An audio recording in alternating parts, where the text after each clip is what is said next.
Hi guys, good evening and welcome back once again to the EdWord. I'm your host Eddie and in tonight's video I will be bringing you my film review for the latest horror comedy to recently grace our big screen starting tonight. I just got back from a screening of the horror comedy Studio 666 starring the Foo Fighters. Now before I get into all the details and whatnot, like most of my film reviews, this is a spoiler-filled film review, so if you plan to see this movie or you haven't seen it yet and you're going to watch it this weekend, do not keep watching or listening to this film review, as I'm going to be discussing spoilers, plot details, lots of violent, bloody carnage, and all that jazz. That being said, you have been warned. Let's dive right back into it.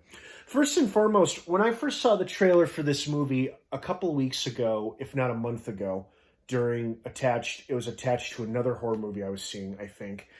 I was like, oh, funny, the Foo Fighters are making a movie playing themselves. I was familiar with the Foo Fighters. I've heard of the Foo Fighters, but unfortunately, I don't think I've heard or know of many songs by the Foo Fighters. I know they're a very popular band. I'm not here to diss them or downplay their popularity. I'm sure they're quite beloved and their music is great. I just personally didn't know that much about them or was that familiar with their music. However, I was still intrigued to see this movie because it looks like a funny, entertaining horror comedy. And whether that stars a bunch of musicians or not, it just really depends on how the movie strikes me and how I feel about it. So I was here for it. I was like, yeah, great. Okay, so cool. I mean, it happens to star a bunch of rock and roll guys, but cool.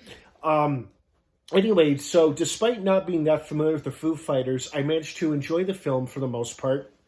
It wasn't great, it wasn't terrible, but it was pretty good. It definitely made me chuckle and giggle here and there. I was really impressed and very pleasantly surprised with the gore factor. I mean, there are some violent, bloody kills in this movie. I mean, goddamn, they must have spent most of their special effects budget, if they even had one, on just coming up with really creative, memorable, violent, gory deaths for all the Foo Fighters and the other characters who died. I mean, my God, I figured people were going to die based on this trailer. That's what the trailer for this film, they teased and implied that a couple of the Foo Fighters would die, but almost all of them do, except Dave Grohl, the guy who gets possessed. And going into this film, because of the trailer, I had a pretty good idea of what the plot was going to be. The Foo Fighters got to record their next album, so to secure themselves off from the world so they can focus on their work, they rent out creepy old mansion that has a dark, violent history to it, and of course, one of these guys gets demonically possessed and then starts killing the others. That was the overall gist of it.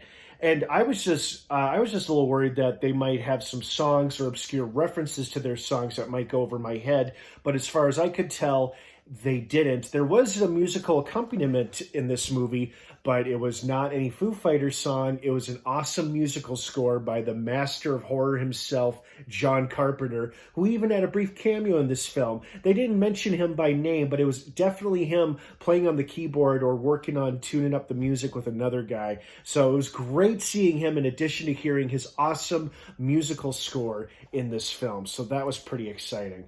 But yeah, the film pretty much delivered on what I expected it to be, which was a horror comedy that wasn't terrible, but it wasn't wonderful either, but it fell kind of somewhere in between. Like, you know what, this was pretty good. It was pretty entertaining. Like I said, a few moments made me laugh. Most of it made me kind of chuckle. But, I didn't exactly have high hopes for this film. I was rather indifferent to it. I wasn't expecting too much or expecting too less. I pretty much got what I wanted to see or what I expected to see.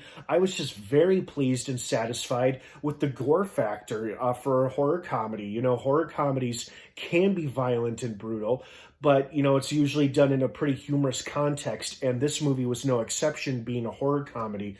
I was just impressed with the all-out blood splatter effects they had for almost every Foo Fighters death and all the other poor characters who ended up getting it. Like Will Forte's character as the poor food delivery guy who's trying to schmooze up to Dave Grohl and he gets his head chopped off. It made me laugh and giggle. I mean, it was nice seeing it with a full full house because I'm pretty sure most of the people there were Foo Fighter fans, and then maybe the rest of us were horror comedy fans or just movie fans in general. But it was a healthy amount of people there, a good full house, and so people laughed and cheered and at the appropriate times and whatnot. So it still made for an enjoyable viewing experience.